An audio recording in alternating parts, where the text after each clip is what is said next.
જય શ્રી કૃષ્ણ વૈષ્ણવ। શ્રી મહાપ્રભુજીના અનન્ય સેવક અડેલના એક સતરાણીના વાર્તા પ્રસંગ। અડેલની એક સતરાણી શ્રી મહાપ્રભુજીની અનન્ય સેવક હતી। જ્યારે તે નાની હતી ત્યારે તેના વિવાહ થયા હતા।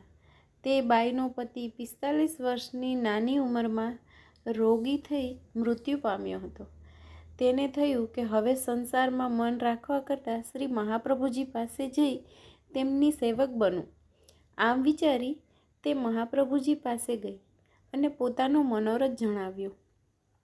આચાર્યશ્રીએ તેને નામ નિવેદન કરાવી શ્રી ઠાકોરજીનું એક સ્વરૂપ પધરાવી તેમની સેવા કરવાની આજ્ઞા આપી। તે ક્ષત્રાણી સ્વભાવે સરળ, ભોળી અને નિષ્કપટ હતી। તે બાઈના ઘરમાં ધનનો અભાવ હતો, તેથી તે સેવામાં માટીના વાસણો રાખતી। ઘર એકદમ નાનું, તે ઘરના રસોડામાં તે મંદિર રાખતી હતી। સેવાની રીત તે સારી રીતે જાણે નહીં, પણ અત્યંત પ્રેમથી સેવા કરે। કોઈક કારણસર તેને આંખોથી બરાબર દેખાતું ન હતું, છતાંય તે સેવામાં તન્મયતા રાખતી।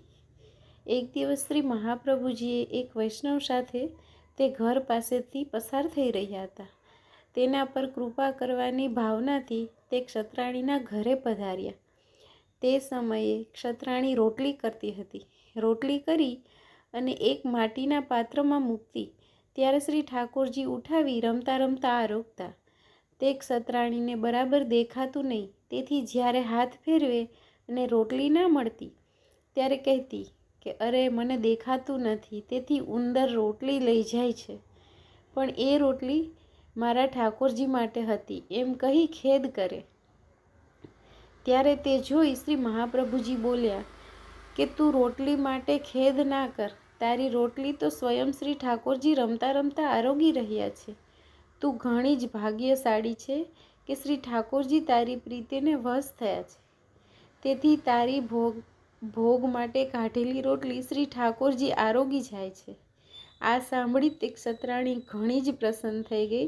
તેણે શ્રી મહાપ્રભુજીને વંદન કર્યા અને બોલી કે જે કાંઈ થયું છે તે આપની કૃપા થકી થયું છે। ક્ષત્રાણીની દીનતા જોઈ શ્રી મહાપ્રભુજી અત્યંત પ્રસન્ન થયા। શ્રી વલ્લભાધીશ કી જય।